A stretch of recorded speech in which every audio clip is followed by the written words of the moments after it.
एक गांव में राघव और सुलेखा नाम के दंपति रहते थे। सुलेखा को कोई बच्चा नहीं था, जबकि उनकी शादी को कई साल हो चुके होते हैं। एक रात सुलेखा को एक सपना आता है जिनमें वह एक बुरी शक्ति वाला शैतानी बच्चा देखती है।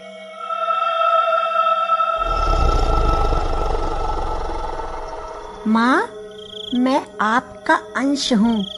मैं आपके पास जरूर आऊंगा। फिर हम दोनों मिलके इस दुनिया पर राज करेंगे। इतना भयानक सपना देखकर सुलेखा की नींद खुल जाती है, पर वह किसी को कुछ नहीं बताती। एक दिन उसी गांव में एक साधु आया। अलख निरंजन, अलख निरंजन। गांव की औरतें साधु बाबा की आवाजें सुनकर बाहर आती हैं। सुलेखा बाबा को हाथ जोड़कर नमस्कार करती है। बाबा, क्या आप हाथ की रेखाएं भी देखते हो? हाँ बच्चा, पूछो जो पूछना है। बाबा, मेरा बच्चा नहीं है, इतने इलाज करवाए फिर भी संतानहीन हूँ, बताओ कोई उपाय है तो। बाबा सुलेखा का हाथ पकड़कर देखता है। बच्चा, तुझे संतान की रेखा तो नहीं है, पर एक उपाय है। अगर तू मेरे बताए तरीके को अपनाएगी तो शायद संतान सुख मिले। सुलेखा बच्चे के लालच में कुछ भी करने को मान जाती है। सुन बच्चा, रात को 12 बजे तुझे पीछे वाले जंगल में जाना होगा। वहाँ एक यज्ञ करना होगा जिससे तुझे संतान सुख प्राप्ति हो, पर तुझे अपने पति से ये बात छुपानी होगी। सुलेखा 2 पल सोचती है और मान जाती है। रात को 12 बजे सुलेखा जंगल के बीचों बीच जाती है।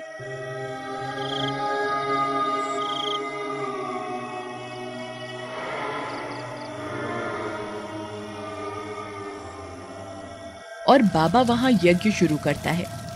पूरे 1 पहर तक यज्ञ चलता रहता है। फिर सुबह होने से पहले वो घर आ जाती है जिससे उसका पति शक न कर सके। कुछ महीनों बाद, अरे सुलेखा, तेरा तो अब पेट नजर आने लगा है। खाने पीने का ध्यान रख रही है ना? ऐसे में खाने पीने का बहुत ध्यान रखना चाहिए। हाँ वो तो है, पर अब क्या करूँ, काम करने वाली भी मैं अकेली ही हूँ।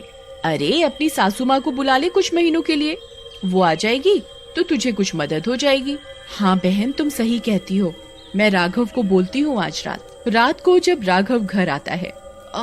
जी मुझे पेट में बहुत दर्द हो रहा है, कुछ कीजिए। अरे अरे ठीक तो हो तुम? कुछ उल्टा सीधा तो नहीं खा लिया? जी मैं क्या कह रही थी कि माँ जी को बुला लेते हैं कुछ महीनों के लिए, थोड़ी मदद हो जाएगी। हाँ बात तो सही है तुम्हारी, चलो मैं बात करता हूँ। कुछ दिनों बाद राघव अपनी माँ को भी ले आता है। अब सुलेखा के दिन पास आने लगते हैं। कुछ महीनों बाद एक रात सुलेखा को पेट में बहुत तेज दर्द उठता है। अजी कुछ करो, उठो, मेरे पेट में बहुत तेज दर्द हो रहा है, बहुत तेज।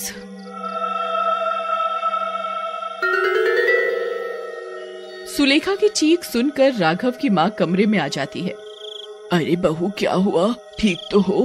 माँ जी बहुत दर्द हो रहा है, देखिए ना। सासू माँ जब सुलेखा का पेट देखती है तो दंग रह जाती है। अरे ये कैसे हो सकता है? अभी तो 6 महीने हुए हैं और इसका पेट इतना ज्यादा कैसे?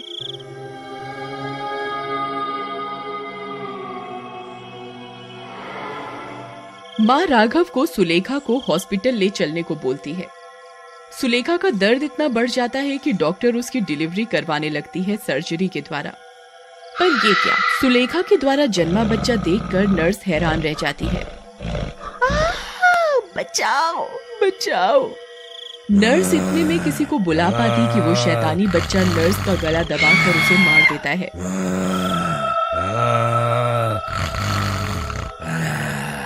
माँ जब बच्चे को उठाने जाती है तो हैरान हो जाती है। नर्स की लाश वहीं पड़ी होती है और उस शैतानी बच्चे के हाथ बहुत बड़े बड़े होते हैं। उसकी आंखों से काला धुआं निकल रहा होता है। माँ भागते भागते राघव के पास जाती है। क्या हुआ माँ, इतनी डरी हुई क्यों हो? मेरा बच्चा तो ठीक है ना, कहो ना। राघव, तेरा बच्चा कोई आम बच्चा नहीं है, वो एक शैतानी बच्चा है और वो किसी को नहीं छोड़ेगा। राघव और माँ बात कर ही रहे होते हैं कि वो शैतानी शक्ति वाला बच्चा वहाँ आ जाता है और उसकी माँ को मारने लगता है। मैं इस दुनिया में आ चुका हूँ, अब सिर्फ मेरा राज होगा। और वो राघव की माँ की भी जान ले लेता है।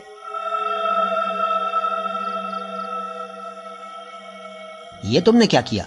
वो तुम्हारी दादी थीं, मेरी माँ थीं, उन्हें क्यों मार दिया? क्योंकि वो मेरे रास्ते में आ रही थी, मुझे देख के खुश नहीं हुई वो, इसलिए मार दिया मैंने उन्हें। तो तुम चाहते क्या हो? ताकत, काली शक्तियाँ। 5 दिन बाद मेरी सारी शक्तियाँ मिल जाएंगी मुझे, फिर मैं सबसे ज्यादा ताकतवर हो जाऊंगा इस दुनिया में। ये बात जब सुलेखा को पता चलती है तो उसे अपना सपना याद आता है।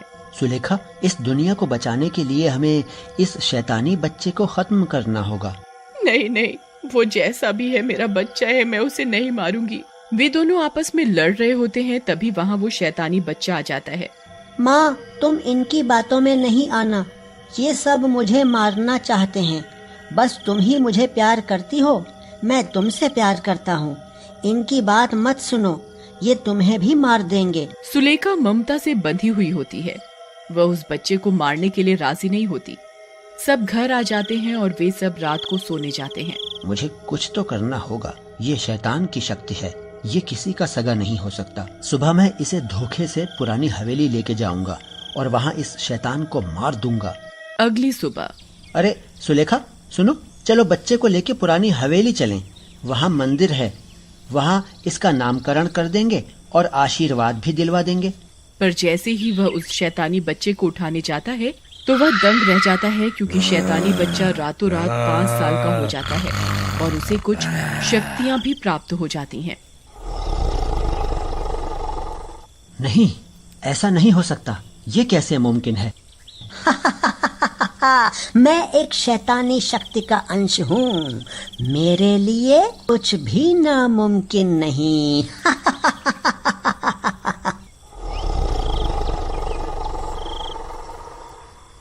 नहीं, ऐसा मत करो बेटा, ये तुम्हारे पापा हैं। फिर ये मुझे मारने की क्यों सोचते रहते हैं? आप दोनों को याद है ना, 5 दिन पूरे होते ही मुझे शक्तियाँ मिलने वाली हैं। तब तक अच्छे से रहो मेरे साथ, वरना मैं किसी को जिंदा नहीं छोड़ूंगा। राघव सुलेखा को बाद में इशारा करता है कि वे लोग उसे लेकर पुरानी हवेली जाते हैं।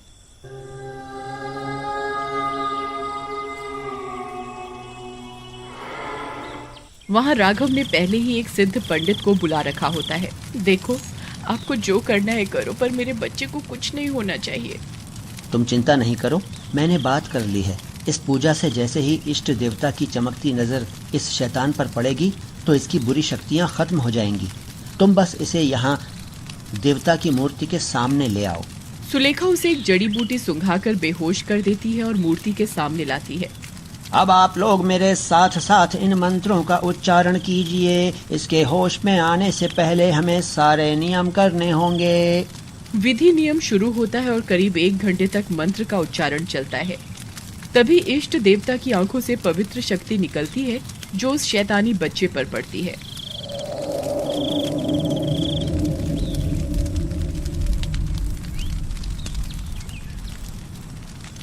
कुछ ही देर में उसे होश आ जाता है। मैं कौन हूँ और आप लोग कौन हैं? बच्चा यहाँ वहाँ देखते हुए घबरा जाता है। बेटा, मैं माँ हूँ तुम्हारी और ये तुम्हारे पापा हैं। इनसे तुम्हें कोई खतरा नहीं। शैतानी बच्चे की बुरी शक्तियाँ खत्म हो जाती हैं। उन तीनों के वहाँ से जाते ही उस पंडित की आंखें काली हो जाती हैं और वो डरावनी हंसी हंसने लगता है।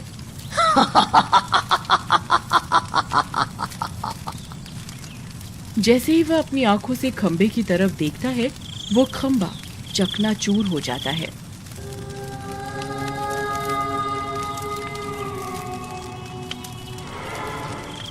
उसकी आंखें चमकने लगती हैं। सिर्फ मैं और मैं।